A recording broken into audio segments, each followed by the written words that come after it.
Hello my dear friends, you're in the Military Summary channel, and this video we're going to discuss the most important events that took place during the previous 12 hours. We have lots of very interesting updates, so let's start. And first we're going to talk about the conflict on the territory of Ukraine, where both the Russians and the Ukrainians once again attacked each other, and it seems that the Russians this morning on the 1st of May of 2026 began a major massive attack with drones and missiles as of the beginning of the 1st of May of 2026. Up to several hundreds of drones were already recorded over the territory of Ukraine, and more drones continue entering the territory of the state. So let's discuss everything in details, and first let's talk about the Ukrainian attack, because that was a very important attack. So this is the map that was published by pro-Ukrainian sources in the evening of the April 30th of 2026, and as you can see, once again the Ukrainians attacked in the direction of the southern parts of Russia, and later we received the report that the Ukrainians once again attacked the city of Tuapse, and lots of explosions were recorded, and this is the video of the city of Tuapse, and as you can see, once again the Ukrainians attacked this settlement, but according to media, this time the Ukrainians attacked objects of port infrastructure of the settlement, which means not like the refinery itself, but probably the territories in this area. Furthermore, we have another important video, but this time published by pro-Russian sources, and here we can see how special services of Russia were moving through the Tuapse refinery trying to stabilize the situation. According to this video, the situation was almost stabilized by Russians, but this is the first thing. But from the other thing we see that the Tuapse oil refinery was completely destroyed. I would like to repeat you once again that this morning the Ukrainians carried out force attack of the city of Tuapse, but most likely this time they were attacking objects in this area. And I would like to remind you one important thing that we discussed yesterday. If you remember, yesterday we talked that after a completion of firefighting efforts in Tuapse, an American RQ-4D Phoenix reconnaissance drone with Italian registration appeared in the sky over the Black Sea. The machine is actively working near Sochi and is apparently monitoring the situation in Tuapse. So we are talking about this drone that was flying right in front of the cities of Sochi and Tuapse. Most likely this drone collected information, and most likely the Western countries and the Ukrainians came to the conclusion that that was a time to attack the city and refinery once again. And once again, and the most important thing, that all these attacks between the Russians and the Ukrainians are taking place during the process, during the negotiation process about May's holiday ceasefire. But most likely after the Ukrainians once again attack the city of Tuapse, we won't see any ceasefire, at least from Ukrainian side. Most likely the Russians will stick to a ceasefire during the 9th of May, but the Ukrainians won't do this. The Minister of Defense of the Russian Federation stated that during the night they destroyed 141 Ukrainian drones in the area of Krasnodar Krai, Belgrade region, and so on. And another important thing is that the Russians also attacked the territory of Ukraine between the 30th of April and the 1st of May, and the pro-Ukrainian sources stated that the Russians used 210 drones to attack the territory of Ukraine.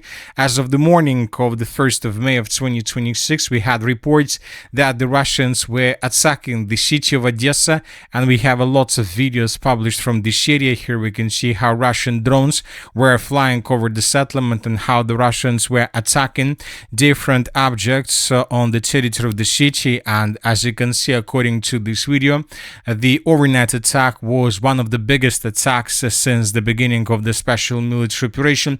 The Russians used more than 50 drones to attack the territory of the settlement and probably the entire region itself. Furthermore, we had reports that the Russians also attacked the settlement of Ismail, but once again the biggest number of strikes took place right exactly on the territory of the city of Odessa. Lots of videos were published overnight. Furthermore, the Russians were attacking the cities of Kharkiv, the Chernigov region, and many other different targets through the territory of Ukraine. But the most important thing is that the Russians this morning began a massive attack, a massive combined attack most likely, and this morning somewhere at 9 a.m. we start receiving first updates on this matter.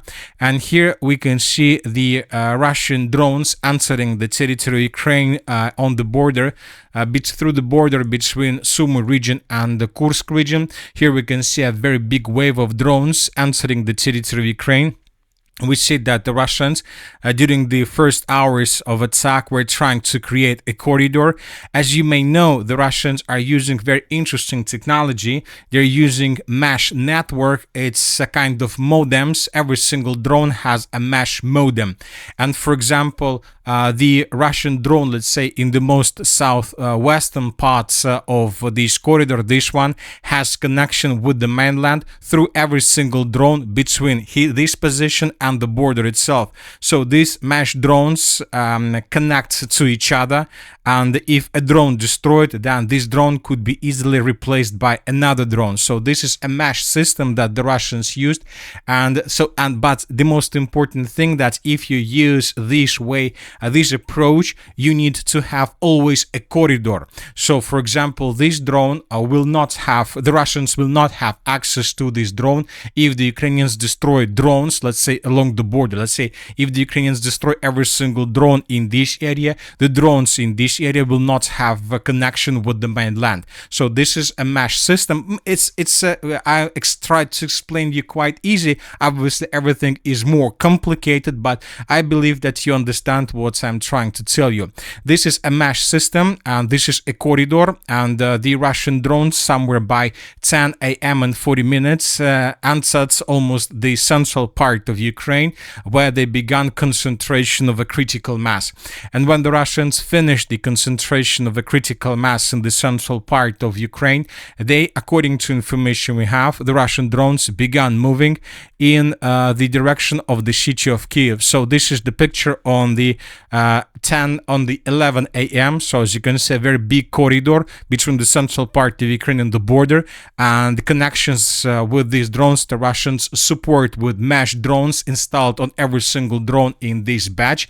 And when the Russians entered the central part of Ukraine, the Russians began moving in the western direction.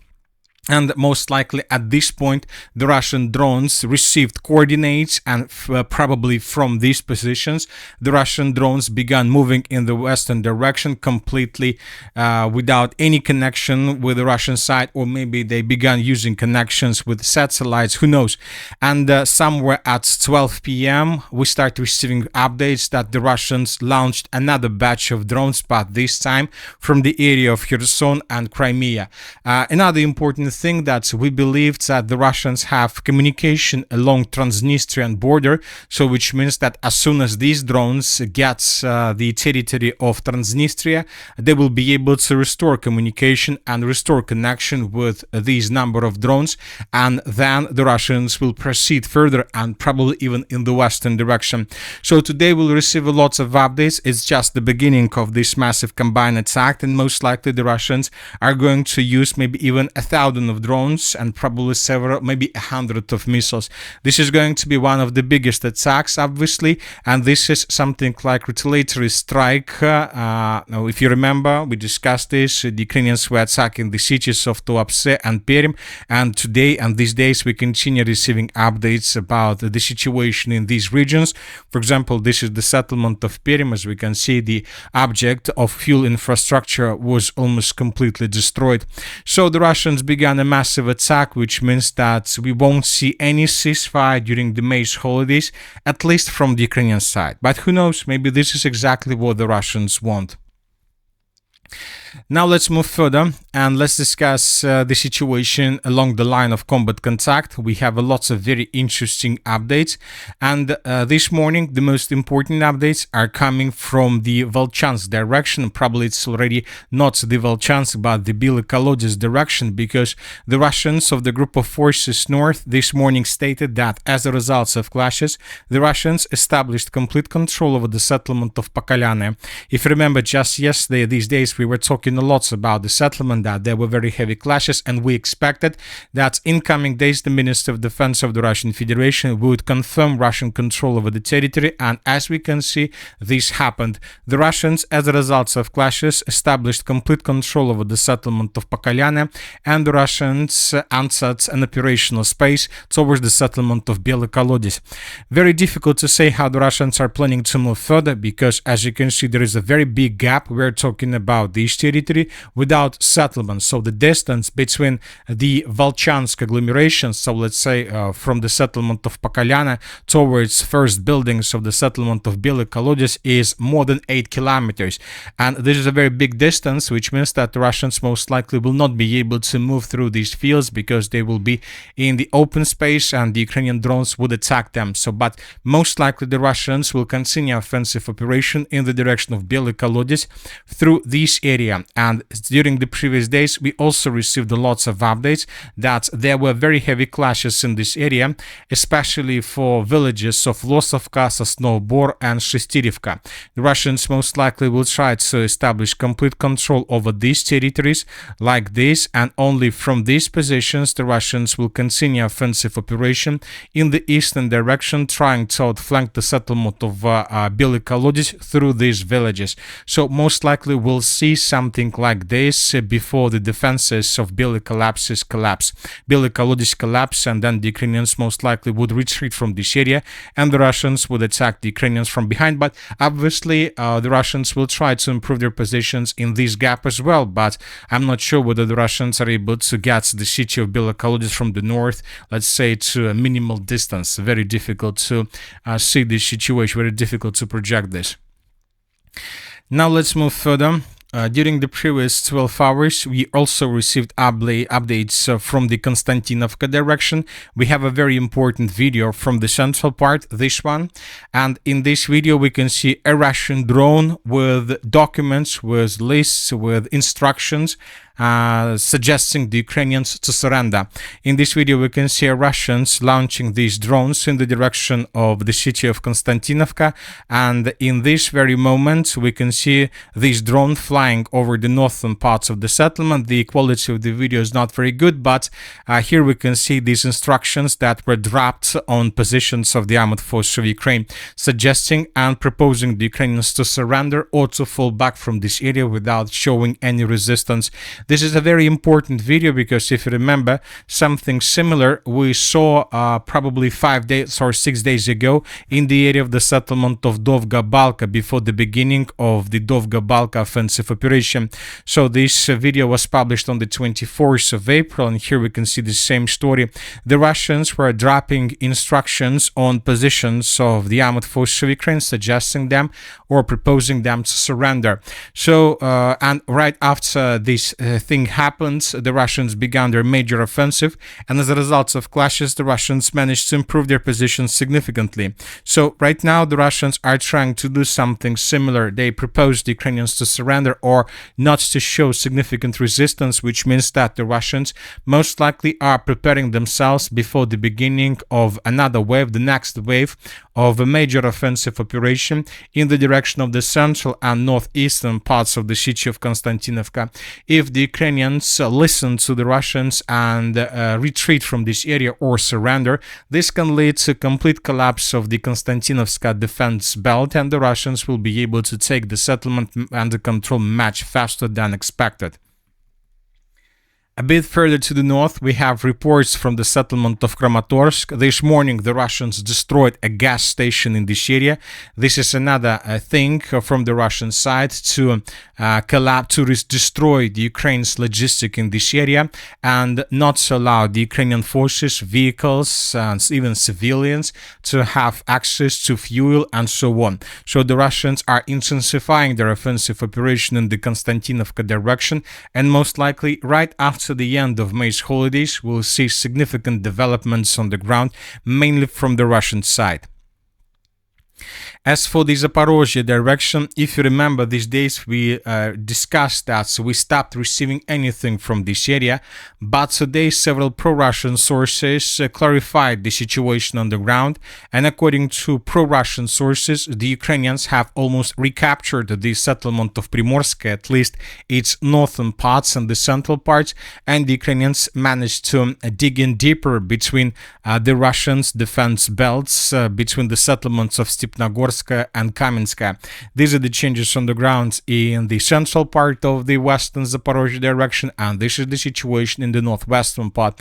The Ukrainians continue a counter-offensive operation with the purpose to improve their positions significantly before the beginning of the Russian major Zaporozhye offensive, which most likely also will start right after the end of May's holiday truce. As for the eastern Zaporozhye direction, there are still very heavy clashes. The Russians attack the settlements of Vozdvizhivka, Verkhnya Tersa, Gulyai, Polskaya, but another day without any changes on the ground. So which means that the Ukrainians are holding their lines and are trying to make everything they can with the purpose not to allow the Russians to take these settlements under complete control. So as of now, we have covered most of the updates regarding the conflict on the territory of Ukraine. Now let's discuss different political updates and different important things that are taking place in the world. And first, let's talk about the western parts of Africa, about the state of Mali, where the clashes between pro-Russian forces and separatists continue. According to information we have, during the previous nights, the separatist forces managed to establish complete control over the settlement by the name of Bourem, and this is a very important settlement, and this settlement is located along RN18 road. This is the road, and this road connects the cities of Gao and the northeastern parts of Mali with the settlement of Kidal, more precisely with its former UN base in the southern part of the settlement. Now the pro-Russian forces need to waste resources to counterattack in this area with the purpose to restore control over this settlement, which will allow the pro-Russian sources to restore the logistics. Furthermore, we have reports that the separatists managed to take under complete control the settlement of Fana. We have videos confirming this, and we have updates that few more villages and settlements along our R14 road, which is also located between the capital of Mali and the settlement of Gao, were taken by separatists and so on. So which means that the separatist forces are using guerrilla tactics, guerrilla warfare, and they're trying to attack the pro-Russian and pro-government forces through the entire state of Mali, and obviously this is not a very, let's say, good situation for pro-Russian and for pro-government sources, because they always need to react fast with the purpose to attack these separatist groups through the entire state. And currently we know that the pro-Russian and pro-government sources don't have enough of resources to be flexible through the entire state. As for the conflict on the territory of the Middle East, we have a very important update. According to information we have, the President of the United States of America had possibilities and had the right to fight with the Iranian side for just 60 days. And according to information we have, this 60 days term expires on the 1st of May of 2026, so today. So which means that either the United States of America, the President of the United States of America, receives a permission from the White House to prolong the conflict on the territory of the Middle East, or he must withdraw troops. A White House official says the administration is in active conversation with Congress about possibly seeking authorization for the war in Iran. And another important thing that, according to the White House, they probably found the solution how to escape the situation. The White House says that due to the fact that we have a ceasefire starting from the 7th of April of 2026, this means that the situation in Iran, the hostilities with Iran started in February, have terminated for purpose of the war power resolution. And this is exactly what we were talking about. So 60 days, and if you want to continue, you need to have to receive approval from the Congress. So US hostilities with Iran that began in February have terminated for purpose of the war powers resolution. According to a senior administration official to Reuters, both parties agreed to a 2-week ceasefire on Tuesday, April 7th, that has since been extended. There has been no exchange of fire between US armed forces and Iran since Tuesday, April 7th. The war powers resolution purposes, the United States hostilities with Iran that started in February have terminated. So according to the White House, they believe, and they're trying to explain us, that this situation is no longer working for the United States of America, which means that they can start hostilities and clashes with Iran anytime soon, and they will have another 60 days term until they need to get another or additional approval. So this is what exactly the White House is trying to create right now. But of course, we don't have 100% sure solution, because there are several congressmen and senators that believe that this is not the situation, that anyway the President of the United States of America must receive this approval. But it seems that the White House will move according to their logic, and probably tomorrow, maybe even tomorrow, everything will start from the beginning or a few days later. And of course, we'll see a suit from the Democratic Party, but it will also take time before this process ends. So, which means that everything may start from the beginning in coming days. But this time, according to information we have, the United States of America will have hypersonic missiles in this area.